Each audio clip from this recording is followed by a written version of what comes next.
Hi friends, कैसे हैं आप। उम्मीद है सभी स्वस्थ होंगे। हिंदी की क्लासेस को आगे बढ़ाते हुए आज का हमारा जो टॉपिक का नाम है विराम चिन्ह। और विराम चिन्ह भाई बहुत ही महत्वपूर्ण टॉपिक है और बहुत छोटा टॉपिक है, इसलिए इस टॉपिक को पूरा का पूरा देख लेंगे और बहुत ही आसानी से आपकी समझ में आ जाएगा ये। और पर्सन की यदि बात करें, पर्सन 3 से 5% बनते हैं, पर्सन भी कम नहीं बनते इससे भाई। 3 से 5% बनते हैं। आपके एग्जाम की दृष्टि से महत्वपूर्ण है। एग्जाम चाहे कोई भी हो, सभी में विराम चिन्ह से पर्सन पूछे जाते हैं। और किस प्रकार से पूछे जाते हैं ये भी हम आगे आपको वीडियो में बताएंगे। एक तो पर्सन ये है कि अशुद्धि से पूछे जाएगा कि वाक्य में कौन सी अशुद्धि है, तो वहां पर विराम चिन्ह की अशुद्धि भी अक्सर दे देता है। इसलिए आपको विराम चिन्ह के बारे में जानना बहुत जरूरी है, अति आवश्यक है। इस आधार पर 3 से 5% बनते हैं भाई। और आपके मेरिट को बनाने के लिए बहुत ज़्यादा महत्वपूर्ण टॉपिक है, आपके सिलेक्शन के लिए बहुत ज़्यादा महत्वपूर्ण है। इस टॉपिक को बिल्कुल भी नहीं छोड़ना है। 3-4 बार वीडियो देखने की आवश्यकता मुश्किल ही पड़ेगी। एक बार देख लोगे तो बस उसी में ही काम हो जाएगा आपका। ठीक है, आइए प्रारंभ करते हैं। देखिए क्या कहा गया है, व्यक्ति अपने मन के भावों या विचारों को व्यक्त करने के लिए, क्या बोला है, व्यक्ति अपने मन के भावों या विचारों को व्यक्त करते समय जब कभी कभी बीच में बात खत्म होने पर रुक जाता है, तो उसे क्या कहेंगे, विराम कहेंगे। जैसा आप किसी से बात कर रहे हैं, बात करते समय आप रुक गए, तो उसे क्या कहेंगे, विराम कहेंगे। एग्जाम्पल के लिए, विराम का अर्थ क्या है, रुकना या ठहरना। विराम का अर्थ क्या है, रुकना या ठहरना। एग्जाम्पल के बारे में इसके बताएंगे, आगे बताएंगे, अभी पहले इसको जान लेंगे। लिखते समय रुकावट, जैसे लिखेंगे आप रुकावट हो जाएगी। या विराम के स्थान को जिन चिन्हों द्वारा, या विराम का जो स्थान है जिन चिन्हों द्वारा उसको व्यक्त किया जाता है, उसे क्या कहते हैं, विराम चिन्ह कहते हैं। जैसे यहाँ पर रुक गए, विराम चिन्ह कहते हैं, विराम चिन्ह कहते हैं। जैसे यहाँ पर लिखा ठहरना, समझ गए भाई, इतना क्लियर हो गया ना। भाषा में विराम चिन्ह का विशेष महत्व है। देखिए भाषा जो है ना, उसमें विराम चिन्ह का बहुत ही ज्यादा महत्व है। यदि चिन्हों का सही प्रयोग न किया जाए, यदि चिन्हों का सही प्रयोग न किया जाए तो अर्थ का अनर्थ हो जाता है। तो अर्थ का क्या हो जाएगा, अनर्थ हो जाएगा, अर्थात उसका अर्थ ही बदल जाएगा। आप कहना कुछ और चाह रहे हैं, समझने वाला कुछ और समझेगा यदि आप विराम नहीं लेंगे तो। क्लियर हो गया इतना। अब हिंदी में प्रमुख विराम चिन्हों की यदि बात करें, तो हिंदी के प्रमुख विराम चिन्ह नीचे दिए गए हैं और इनका चिन्ह भी आगे दिया गया है, तो आप देख लेंगे। हिंदी के प्रमुख विराम चिन्ह जो प्रमुख है, वैसे टोटल तो 20 हैं, टोटल विराम चिन्ह कितने हैं, 20 है, लेकिन जो प्रमुख है वही हम पढ़ेंगे। ज़्यादा पढ़ने की जरूरत है नहीं, क्योंकि हमको तो सिलेक्शन से मतलब है, हिंदी में पीएचडी तो करनी नहीं है। ठीक है, अब देखेंगे यहाँ पर हिंदी में प्रयुक्त किए जाने वाले विराम चिन्हों का विवरण इस प्रकार है। यहाँ पे देखेंगे, प्रारंभ करेंगे। सबसे पहला क्या है, सबसे पहला है आपका पूर्ण विराम। देखिए पूर्ण विराम अर्थात फुल स्टॉप, ये रहा, ये चिन्ह को ध्यान रख लेंगे, इसको कहेंगे पूर्ण विराम। इनके बारे में विस्तृत व्याख्या भी देखेंगे, ऐसा नहीं कि आपको चिन्ह चिन्ह बता देंगे हम, इसके बारे में विस्तृत व्याख्या भी देखेंगे, बताएंगे कहाँ पर पूर्ण विराम इस्तेमाल होगा, कहाँ पर अर्धविराम इस्तेमाल होगा, कहाँ पर अल्पविराम इस्तेमाल होगा, और कहाँ पर प्रश्नवाचक चिन्ह इस्तेमाल होगा, इन सभी को बताएंगे। दूसरा अर्धविराम, अर्धविराम कैसा होता है ये देख लीजिए आप। तीसरा अल्पविराम, अल्पविराम कैसा है, ये रहा है भाई। प्रश्नवाचक चिन्ह कहाँ पर है, ये रहा भाई। ठीक है, इनको देख लेंगे कि कौन सा चिन्ह कैसा होता है, सिर्फ इतना ही बताया जा रहा है अभी आपको। अगला है विषम्यवाचक, विषम्यवाचक ये रहा भैया। ठीक है, निदेशक चिन्ह ये रहा, उद्धरण चिन्ह ये देखें आप, उद्धरण चिन्ह, योजक चिन्ह ये योजक चिन्ह है भाई, विवरण चिन्ह जहां पर किसी चीज का विवरण दिया जाए, ये रहा विवरण चिन्ह। कोष्टक आपने देखा ही होगा, मैथ्स पढ़ा होगा, तो उसमें कोष्टक का इस्तेमाल होता है। अगला प्रश्न, कोष्टक, लाघव,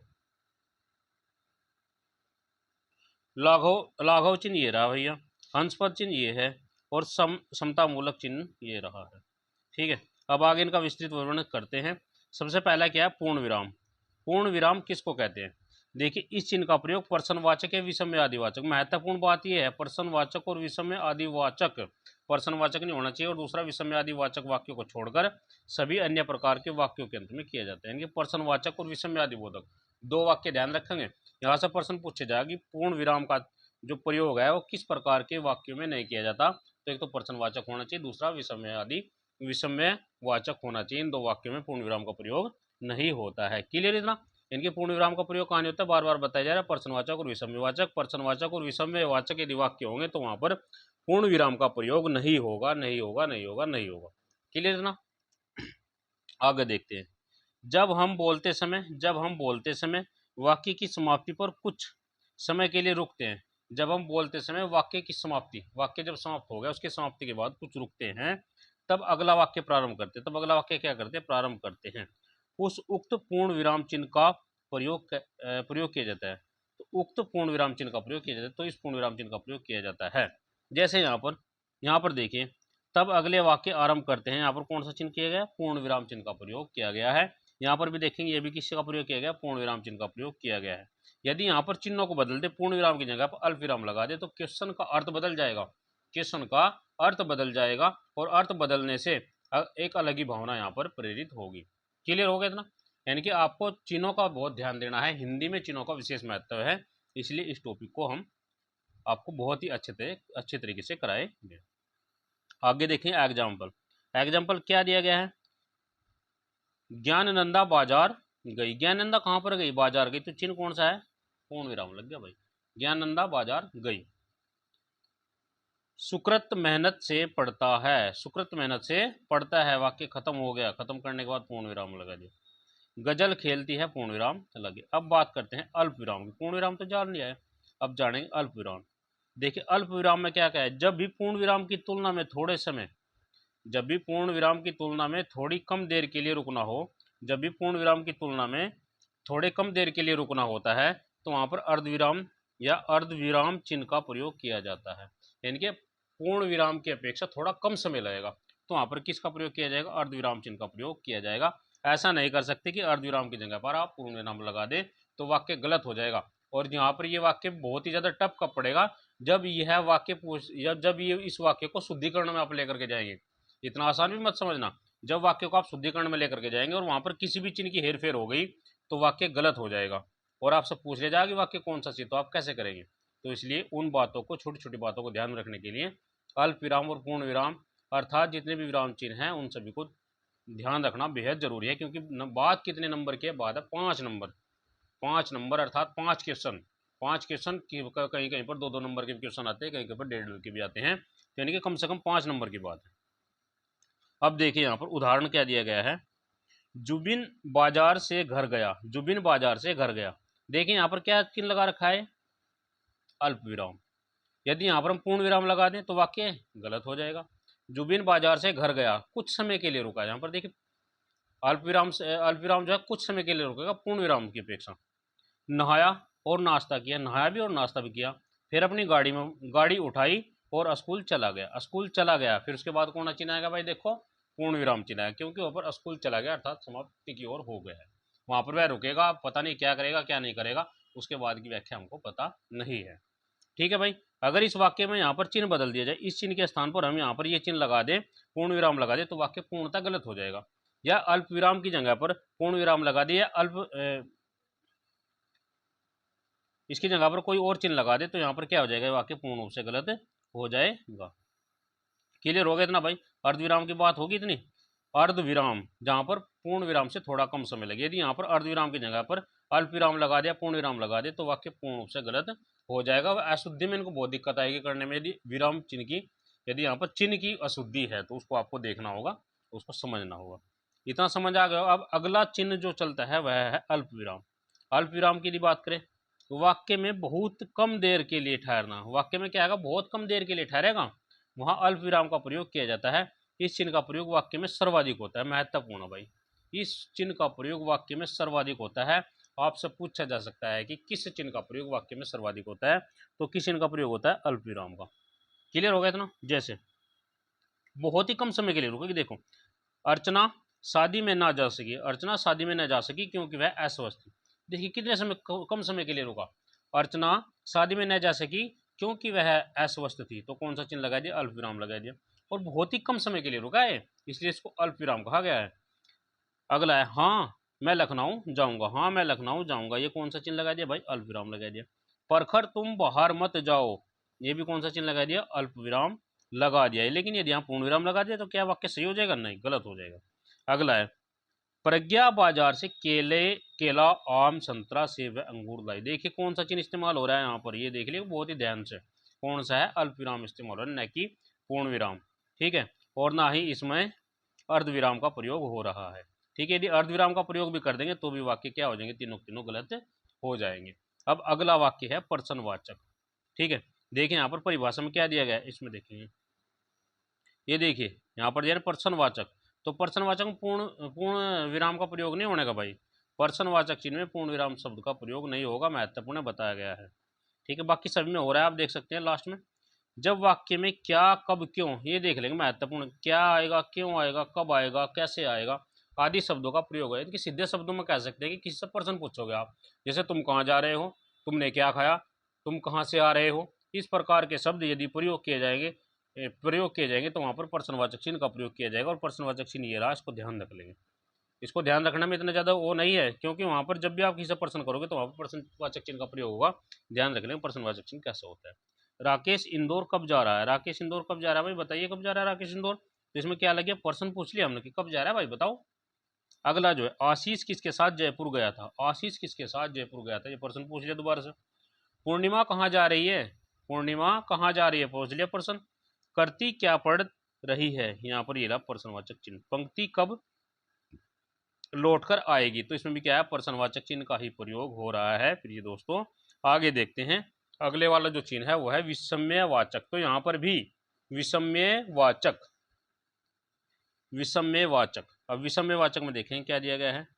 विषम्यवाचक चिन्ह का प्रयोग आश्चर्य, जहाँ भी आश्चर्य की बात हो भाई, घृणा की बात हो, हर्ष हो रहा हो, विस्मय हो रहा हो आदि भावों को व्यक्त करने वाले शब्दों को क्या कहा जाता है, विषम्यवाचक कहा जाता है। यानी कि हर्ष होगा, आश्चर्य होगा, घृणा होगी, ठीक है, आश्चर्य, हर्ष, घृणा और विषम्य आदि शब्दों को प्रकट करने वाले शब्द क्या कहलाते हैं, विषम्यवाचक का प्रयोग इसमें होगा। जैसे अरे तुम पढ़ चुके हो, अरे तुम पढ़ चुके हो, वाह कितनी सुंदर पोशाक है। देखिए अरे के बाद में किस चिन्ह का प्रयोग हो रहा है, विषम्यवाचक। लेकिन यदि यहाँ पर विषम्यवाचक चिन्ह का प्रयोग आप नहीं लगाओगे, डायरेक्ट लिख दोगे अरे तुम पढ़ चुके हो, तो क्या वाक्य सही होगा, नहीं होगा, बिल्कुल गलत होगा। या अरे के बाद आप विषम्यवाचक चिन्ह का प्रयोग करना करके अल्प विराम या अल्प विराम का प्रयोग कर दे, या पूर्ण विराम का प्रयोग कर दे, या विवरण चिन्ह का प्रयोग कर दे, या किसी और चिन्ह का प्रयोग कर दे, तो क्या वाक्य सही होगा, नहीं होगा। क्योंकि जहाँ पर भी आश्चर्य की बात होगी, घृणा की बात होगी, हर्ष की बात होगी और विषम्य आदि की बात होगी, तो वहाँ पर विषम्यवाचक चिन्ह का प्रयोग किया जाएगा। जैसे वह कितनी सुंदर पोशाक है, वह देखिए यहाँ पर दोनों में बहुत ही कम अंतर दिखाई दे रहा है आपको, लेकिन यदि इन चिन्हों को आप परिवर्तित कर दोगे तो वाक्य पूर्ण रूप से गलत हो जाएगा और आपका एक नंबर कट जाएगा। तो हम नहीं चाहते कि आपको कोई भी डाउट रहे, इसलिए टॉपिक को पूरा पढ़ेंगे, ध्यान से पढ़ेंगे। अगला जो दिया गया है विषम्य वाचक में ही अगला जो उदाहरण दिया गया, हे प्रभु अभिषेक को सद्बुद्धि दो, किसको सद्बुद्धि दो, अभिषेक को सद्बुद्धि दो। हे प्रभु के चिन्ह यदि बदल दिए जाएं तो क्या वाक्य सही होगा, नहीं होगा। हे प्रभु की बात हो रही है यहाँ पर, तो हे प्रभु के बाद में किसका चिन्ह होगा, किस चिन्ह का प्रयोग होगा, विषम्यवाचक चिन्ह का प्रयोग होगा। अब अगला चिन्ह, 5 चिन्ह समझ में आ गए होंगे इसने। अगला चिन्ह देखते हैं निर्देशक चिन्ह। निर्देशक चिन्ह किसको कहेंगे, देखिए जब किसी व्यक्ति द्वारा कहे गए, कोई व्यक्ति है उसके द्वारा कहे गए कथन को उद्धृत करना हो, उद्धृत करना हो, महत्वपूर्ण बात है, उद्धृत करना हो। वाक्य में टूटे हुए विचारों को जोड़ना हो, वाक्य में टूटे हुए विचारों क्या करना, जोड़ना हो। किसी रचना के बाद उसके कवि, कोई भी रचना है उसके कवि या लेखक का नाम लिखना हो, कोई भी रचना हो उसका नाम, उसके लेखक का नाम लिखना हो या कवि का नाम लिखना हो, तो निर्देशक चिन्ह का प्रयोग किया जाता है। महत्वपूर्ण क्या है कि निर्देशक चिन्ह का प्रयोग वहीं पर ही होगा जहाँ पर कवि या लेखक की रचना के बारे में कोई बात की जाएगी, या फिर उद्धत करना हो, कथन को उद्धत करना हो किसी व्यक्ति द्वारा कहे गए। जैसे अमृत, अमृत से कहा कि तुम कहाँ जा रहे हो, अमृत तुम कहाँ जा रहे हो, तो कौन सा चिन्ह आ गया, निर्देशक चिन्ह आ गया, निर्देश दे दिया है। तुम कहाँ जा रहे हो, अमृत तुम कहाँ जा रहे हो। देखिए यहाँ पर एक चिन्ह का और प्रयोग हो रहा है भाई, ये देखिए यहाँ पर किसका है, प्रश्नवाचक चिन्ह का।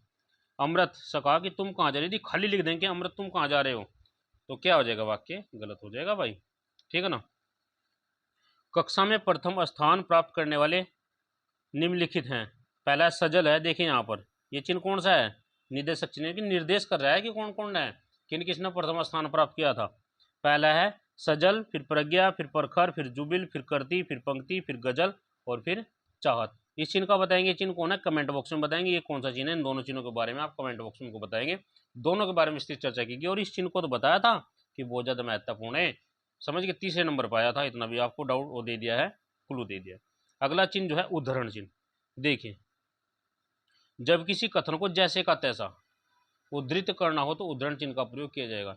इनके कोई कथन है जैसे का तैसा अर्थात सेम टू सेम आपको उद्धृत करना है तो उसको उद्धरण चिन्ह का प्रयोग होगा। एग्जाम्पल हो गए, मैंने डॉक्टर वत्स की मधुशाला पढ़ी। मैंने डॉक्टर वत्स की क्या पढ़ी? मधुशाला पढ़ी है। ठीक है, क्लियर हो गया इतना? उद्धरण चिन्ह हो गया है। अब उद्धरण चिन्ह के बाद में अगला आएगा आपका, ये देखिए यहाँ पर 8वां है योजक चिन्ह। योजक चिन्ह में क्या कहा गया है? जब समानार्थी शब्द लिखने हो, आप समझना समानार्थी बताया था। समानार्थी शब्द कौन कौन से हैं? समानार्थी की एक वीडियो भी है स्पेशल, यदि नहीं देखी हो तो चले जाएं हमारे प्ले बॉक्स है, हिंदी की प्ले लिस्ट हमने बना रखी है, उसमें तो उसमें दे रखा है समानार्थी शब्द को क्या होते हैं, उनके बारे में विस्तृत रूप से जानकारी दी गई है। तो समानार्थी शब्द जितने भी होंगे उन सभी में किसका प्रयोग किया जाएगा? योजक चिन्ह का प्रयोग किया जाएगा। जैसे सुख और दुख, जीवन और मरण, दूर दूर, पास पास आदि। ठीक है, योजक चिन्ह के बारे में जहाँ जितने भी समानार्थी शब्द है सब में योजक चिन्ह का प्रयोग होगा, यानी कि जहाँ भी समानार्थी दिया जाएगा एक मिच का लगा देना कि योजक चिन्ह का प्रयोग होगा। अगला है विवरण चिन्ह। 9वां कौन सा है? विवरण चिन्ह। तो विवरण चिन्ह को क्या कहेंगे? जब किसी स्थान को विस्तृत रूप से व्यक्त किया जाए, जब किसी कथन को विस्तृत रूप से व्यक्त किया जाए तब विवरण चिन्ह का प्रयोग किया जाता है। समझ गए? जैसे कि कोई निबंध लिखना हो आपको, किसी निबंध को लिखने के लिए विवरण चिन्ह का प्रयोग किया जाता है। निम्नलिखित में से किसी एक विषय पर 250 शब्दों में निबंध लिखे। कितने शब्दों में? 250 शब्दों में निबंध लिखे। किसी निबंध लिखने की बात होगी, किसी प्रार्थना पत्र देने की बात होगी, किसी भी चीज़ के बारे में एजुकेशन करने की बात होगी, तो वहाँ पर किसका प्रयोग होगा? विवरण चिन्ह। यानी कि यहाँ पर विवरण करना है किसी का। अगला चिन्ह आता है कोष्टक। कोष्टक का प्रयोग विकल्प दिखाने या क्रम सूचक अंकों अक्षरों के साथ साथ होता है, जैसे क, ख या 10 या 20। समझ गया आप? किसी विकल्प को दिखाने या क्रम सूचक अंक को दर्शाने के लिए किसका प्रयोग होता है? कोष्टक का प्रयोग होता है। जितने प्रश्न कराते हैं सभी में कोष्टक का प्रयोग हमने कर रखा है। ठीक है, ऑब्जेक्टिव टाइप जितने भी करा रखे हैं, यदि यहाँ पर भी ऑब्जेक्टिव टाइप कराएंगे तो बता देंगे। अगला है लाघव। देखिए लाघव क्या है? किसी बड़े शब्द को संक्षिप्त रूप से व्यक्त करने के लिए लाघव चिन्ह का प्रयोग किया जाता है। किसी बड़े शब्द को संरक्षित रूप से व्यक्त करने के लिए कोई बड़ा चिन्ह होगा, कोई बड़े शब्द होगा, किसी बड़े शब्द को संक्षिप्त रूप से व्यक्त करने के लिए लाघव चिन्ह का प्रयोग किया जाता है। जैसे डॉक्टर हो गए, जितने भी डॉक्टर होंगे, प्रोफेसर हो गए, ठीक है, क्रय हो गया, और पंडित हो गया, जो हो गया MA हो गया, BA हो गया, तो इन सभी को प्रदर्शित करने के लिए जितने भी महत्वपूर्ण पद है उन सबको प्रदर्शित करने के लिए क्या होगा? आप ये कैसे समझ सकते हैं? तो लाघव चिन्ह का प्रयोग किया जाएगा। डॉक्टर को आप डा लिख के उसके बाद में पॉइंट लगा देंगे तो डॉक्टर हो जाएगा। प्रोफेसर को प्रो लग के पॉइंट लगा देंगे तो प्रोफेसर हो जाएगा। लाघव चिन्ह का प्रयोग वहां पर कर दिया जाएगा। अगला है हंस पद। हंस पद क्या है? वाक्य लिखते समय, वाक्य को लिख दिया भाई, वाक्य लिखते समय जब कोई शब्द या अंश छूट जाता है, जैसा आपने कोई वाक्य लिखा है उसमें आपकी कोई महत्वपूर्ण चीज छूट गई है, कोई चीज छूट गई है, उसको लिखने के लिए जिस शब्द का प्रयोग किया जाता है, ऊपर की ओर ये जो डैश लगा रखे चीज देख लेंगे, तो उसको क्या कहेंगे आप? हंस पद कहेंगे। उसको लिखने के लिए किस शब्द का प्रयोग होता है? हंस पद चिन्ह का प्रयोग होता है। जैसे 26 जनवरी 1950 को लागू हुआ, क्या लागू हुआ भाई छूट गया भाई, हमारे से क्या छूटा है? संविधान लागू हुआ। 26 जनवरी सन 1950 को क्या लागू हुआ? संविधान लागू हुआ। इनके वाक्य लिखते समय कहीं पर यदि हमसे कोई गलती हो जाए, किसी गलतीवश ऐसी भूलवश कोई शब्द छूट जाए, तो उसको लिखने के लिए किस चीज का प्रयोग करेंगे? हंस पद चिन्ह का प्रयोग हम करेंगे। अगला है समतुल्य, और लास्ट है, ठीक है। किसी शब्द का अर्थ लिखते समय समतामूलक शब्द का प्रयोग होता है। किसी शब्द का अर्थ लिखते समय समतामूलक शब्द का प्रयोग होता है। जैसे ललित सुंदर, निशित रात्रि का द्वितीय पैर को निशित कहा जाता है। क्लियर होगा भाई इतना? अब इससे संबंधित कुछ परीक्षा उपयोगी महत्वपूर्ण प्रश्न भी है, उनको भी देख लेंगे। ज़्यादा नहीं होंगे, 5-7 होंगे ज़्यादा से ज़्यादा, कोई इतने ज़्यादा नहीं है। जो विस्तृत व्याख्या थी वो हमने उसमें कर ही दिया। देखिए, किसी के कथन को उद्धृत करते समय किसी विराम चिन्ह का प्रयोग किया जाता है। कौन सा है? अवतरण या उद्धरण चिन्ह, ठीक है। अगला है सही विराम चिन्हों वाला वाक्य, या सही विराम चिन्हों वाला वाक्य क्या है? जो पत्र आज आया है कहाँ है? देखें, आप पूछ लिया ना, देखो विराम चिन्ह वाला वाक्य कौन सा है, ये पूछ लिया प्रश्न यहाँ से आपसे। अगला जो है नेक्स्ट, किसी बड़े अंश का संक्षिप्त रूप दर्शाने के लिए, बड़े अंश का संक्षिप्त रूप अभी बताया आपको, लाघव चिन्ह या संक्षिप्त सूचक चिन्ह का प्रयोग किया जाता है। किसी सही विराम चिन्हों वाला वाक्य कौन सा होता है? कौन सा है? देखिए यहाँ पर विराम चिन्ह वाला वाक्य पूछ रहा है कि सही विराम चिन्ह वाला वाक्य कौन सा है? ऑप्शन नंबर सी, छी तुमने तो नाम ही डुबा दिया। छी तुमने तो नाम ही डुबा दिया, ठीक है। अगला देखते हैं।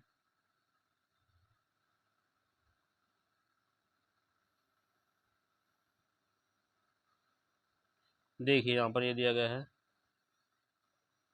उद्देश्य और विधेयक।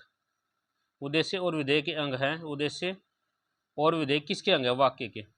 विराम चिन्ह का नाम है। इस विराम चिन्ह का क्या नाम है भाई? आपसे सारे चिन्हों को नाम बता देते, आपको बताना चाहिए। अर्धविराम है।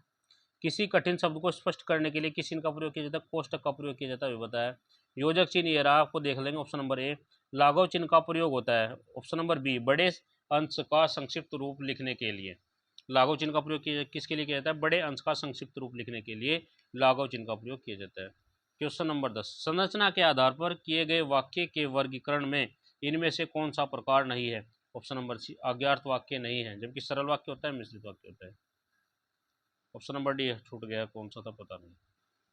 अगला देखते हैं, उद्धरण के लिए प्रयुक्त किए जाने वाला चिन्ह कौन सा? ऑप्शन नंबर ए सही है, अभी बताया था आपको। हंस पद के लिए प्रयुक्त होने वाला चिन्ह कौन सा? ऑप्शन नंबर सी, हंस पद, जो छूट जाता है। जो भाषण मैंने सभा में दिया था वह अखबारों में छप गया। वाक्य कैसा है? मिश्रित वाक्य है, दो वाक्य को मिश्रित करके बनाया गया है। इनके भाषण दे रहा है कहाँ पर? सभाओं में, और छप गया कहाँ? अखबारों में। ठीक है। तुम महान हो क्योंकि सच बोलते हो। वाक्य कैसा है? मिश्रित वाक्य है। महान क्यों हो? क्योंकि सच बोल रहा है इसलिए तो महान है, मिश्रित वाक्य। इस चिन्ह का नाम क्या है? इस चिन्ह का नाम है विवरण चिन्ह, जहाँ पर विवरण दिया गया। क्वेश्चन नंबर 16 और लास्ट क्वेश्चन है, विषमय वाचक चिन्ह कौन सा? ऑप्शन नंबर बी, विषमय वाचक चिन्ह है। आप देख लेंगे। तो सभी व्यूवर्स का बहुत बहुत धन्यवाद। वीडियो यदि आपके लिए हेल्पफुल हो तो कृपया करके लाइक शेयर कमेंट करना ना भूलें। आपसे बार बार कह रहे हैं, 2-3 बार वीडियो को देख लेंगे ना तो इससे संबंधित कोई डाउट नहीं रहेगा। और 3 से 5% हर हाल में पूछे जाते हैं इससे। बहुत ही महत्वपूर्ण टॉपिक है, इसलिए बिल्कुल भी इसको स्किप नहीं करेंगे। वीडियो को 2-3 बार देख लेंगे तो सारे के सारे चिन्ह आपके कवर हो जाएंगे। 13 ही तो चिन्ह है यार, एक दिन में 2 याद करोगे तब याद हो जाएंगे। ठीक है ना, चलते चलते याद कर लेंगे इनको तो किस प्रकार की चिन्ह है, इतना बड़ा इशू नहीं है। लेकिन टॉपिक महत्वपूर्ण है, बार बार बता रहे हैं आपको। तो यदि ये वीडियो हेल्पफुल हो तो कृपया करके लाइक शेयर कमेंट करना ना भूलें। और हमारे चैनल को सब्सक्राइब कर ले। हिंदी का हमने तकरीबन 70% के आसपास कोर्स आपका कवर करा दिया है। जो टॉपिक आपके बचे हैं उनको भी हम धीरे धीरे करके कंप्लीट करा देंगे। फिर इसके स्थान पर हम रीजनिंग लेकर आएंगे। ठीक है, फिर रीजनिंग को हम आपकी कंप्लीट कराएंगे। आपके एग्जाम होने से पहले, यूपी पुलिस का एग्जाम हो या कोई भी एग्जाम हो जिसमें हिंदी आती है, उससे पहले पहले आपका पूरा पूरा सिलेबस कवर अप करा दिया जाएगा। और जितने टॉपिक हमने कराए हैं 1 या 2 दिन में, जो भी एग्जाम हुए हैं जिनमें हिंदी पूछी गई है, आपको दिखाएंगे कि कितने क्वेश्चन हमारी वीडियो से आए हैं।